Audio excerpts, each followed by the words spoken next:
Hello Ingoomblers, and welcome to the time vampire known as Factorio. Why time vampire? Because it will consume all your free time and mental space as you build a factory large enough to dwarf most countries. And now with the expansion, your factory can go interplanetary. But let's start from the beginning. You just crash landed on a conveniently Earth-like alien planet.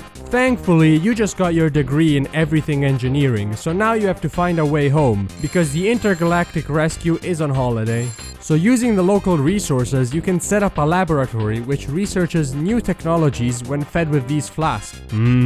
Smartness. This research is fundamental because the gnomes that live in the labs hold the secrets to all sorts of useful machines. Like the absolutely necessary assembler, which removes the need for you to craft anything manually.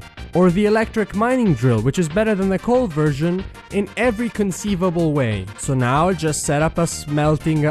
Oh shit! Unfortunately, you aren't alone on the planet. The locals are called biters. Sorry, let me rephrase. The locals were called biters, and they have a love and hate relationship with pollution. Most of your machines produce pollution, and when your perfectly healthy cloud reaches the biters, they start consuming it to reproduce and evolve, all the while sending attacks to your factory. Thankfully, the gnomes in the labs can give you access to a lot of weaponry.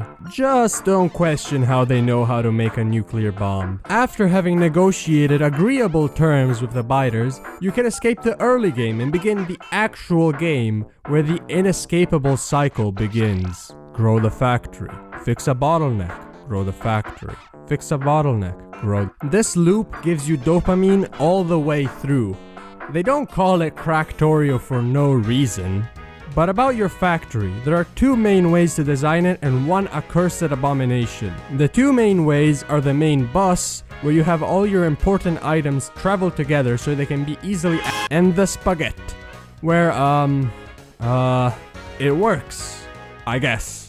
I swear, I tried to make a nice, tidy main bus design, but I guess being Italian means I cannot escape the spaghetti. To keep your factory supplied, you are going to need insane amounts of ore, which means you will have to negotiate with the locals and make an outpost. The way you're going to get that ore to the base is by using trains, which are able to travel automatically, and if you set up your rail signals right, are also able to not crash into each other. By far, the most important thing to get are robots. They are able to build blueprints automatically, allowing you to never move your character again, and play with the actions per minute of the average StarCraft player. Now all you need to do is launch a rocket, and welcome to the mid-game.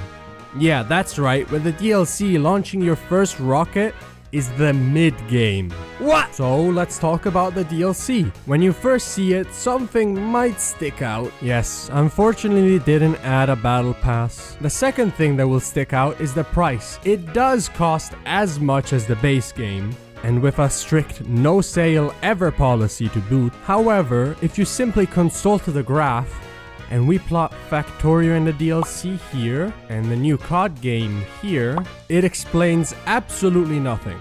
But I had you for a second. Now the DLC adds 4 new planets and space travel mechanics. Building a spaceship is relatively simple. You get all your resources from the grabby hands, you process them, and then you can use them to make rocket fuel. Now that we have got that set up, we can go! Oh geez, those seem pretty dangerous. Holy fuck! As it turns out, space is dangerous and filled with rocks. There is only one reasonable solution to this. More Daka! Taking one from the manual of another engineer, the solution to the asteroids is gun, meaning that your ship will not only have to supply itself fuel, but also supply ammo for the guns. Now that I've created the perfect ship, we can visit the first planet, Vulcanus. You know, that kinda sounds like... Yeah, this is the hot planet. Just look at the locals here. Whew. Said locals are far more respectful than the biters, however. They chill in the bastard warm territory, and I chill in my territory. This, or any of the 2 other initial planets, is where you are introduced to one of the main differences between planets. The natural resources. Now Vis has copper, iron, coal, uranium, stone, oil, and water. Vulcanus has calcite, tungsten, coal, lava that somehow doesn't melt your iron pipes, and sulfuric acid. Completing some basic missions awards you with some extremely powerful research, like the way to make power on Vulcanus, which is basically free since sulfuric acid is abundant and infinite, and calcite is barely consumed. Or my beloved foundry, which turns lava into some stone to be annoying, and molten iron or copper, which can then be turned into absolutely insane amounts of relevant resources. Once you have completed all the missions and get all the relevant research, the first thing to do is set up the relevant research pack. Each planet has a unique research pack that can only be made locally, meaning it needs to be transported back to Nauvis. And the research Vulcanus unlocks is really useful. It gives you a way to destroy entire mountains, a way better belt, and my beloved artillery, allowing you to negotiate with the local fauna remotely. With the science automated, I could leave, but I want to do this little thing extra. Oh right, other planets. I forgot. I'm gonna miss you. So next is Fulgora. After a quick pit stop on Nauvis, I'm sure that's fine. To Fulgora. Fulgora only has 2 resources: scrap and an ocean of heavy oil. So how the hell am I supposed to make power? Got it. You make power during the thunderstorms using these lightning catchers, which output insane amounts for brief periods of time, meaning that you need accumulators to store that power to be able to use it consistently. The main feature of Fulgora are the ruins of an extinct, long-gone civilization, which is what scrap is. To turn scrap into usable resources, you use recyclers, which is where the actual main mechanic of Fulgora shows itself. Gambling! This is the best place to mess with the new gambling mechanic called quality.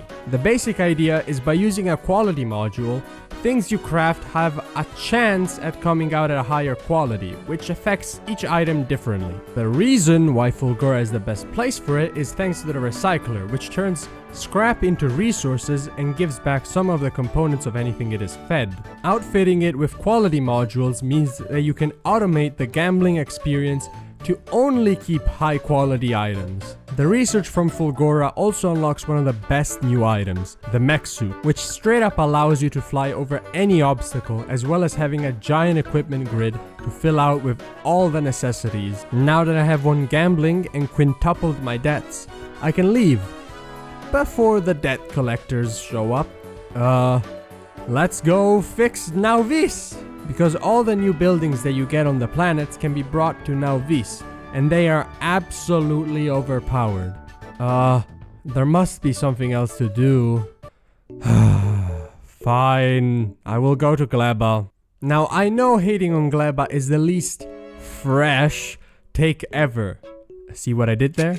Fair. So what's so bad about Gleba? Freshness. Freshness is basically a time limit on how long an item lasts before turning into spoilage. Meaning, you see that can turn into spoilage, thus stopping your entire factory from working if you don't consume it fast enough. Or they can turn into creatures that destroy your factory. The resources also use this mechanic. The only normal resources available are stone and water. Instead, your main resources are collected from these trees. And unlike the biters, the local fauna on Gleba hates the environment and will try to stop your tree planting efforts. The unique production building is the biolab, which is only ever useful on Gleba because it requires nutrients to function, making it more like a burner than an upgrade. Unfortunately, Gleba research gives you a lot of really useful things, meaning that you do need to set up somewhat of a factory, even if you really don't wanna.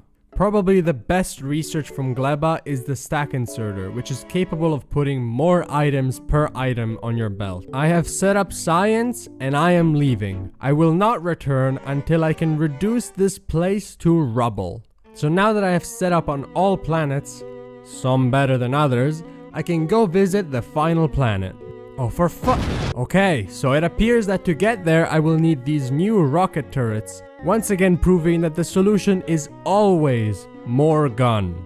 Also, apparently solar power works less the further you go from the sun. If only there was a solution. Ah, well, I will deal with it. Welcome to Aquilo, the cold planet. I hope you brought your nuclear reactor, because these are not it. The main mechanic of Aquilo is freezing. If a building doesn't have a hot heat pipe, it freezes, even if it doesn't really make sense. The resources here are almost entirely different than Nauvis. The only thing that's familiar is oil, which is basically only used to make solid fuel. The other resources are an ocean of ammoniacal solution, lithium brine, and fluorine. So let's see. Oh, to make ice I have to separate ammoniacal solution into ice and ammonia. That's easy, let me just put down a... Alright! Never mind. To actually build on this planet, you have to pave over the ice with concrete.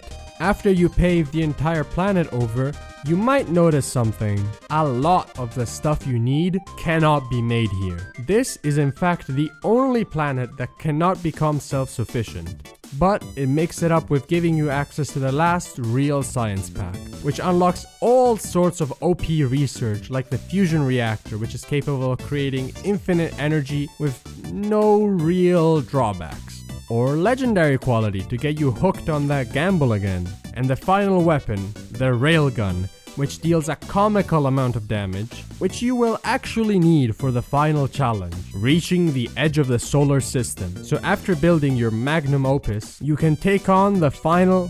Oh, come on! As it turns out, I may have misunderstood how speed works. When you move real fast, you also move towards the asteroids real fast, meaning that it takes an even more ridiculous amount of weaponry to keep up. So after spamming start and stop, I got there in the least efficient, most manual way possible. After reaching the end, the game becomes entirely about the infinite researches and optimizing your science setup. Or you could start another run and let it consume you for just a bit longer. Or you could use mod. What the hell? Where are they? I could swear they were here a second ago. Well, you will just have to take my word for it that there are a ton of mods. Some that completely change the experience, some add a new features, and others add stuff. Now if you excuse me, I have some unfinished business to take care of. Now I can finally relax. Either way, this game gets a Heisenberg out of 10. Now like, subscribe, and replace the bananas at your local grocery store with QR links to the channel.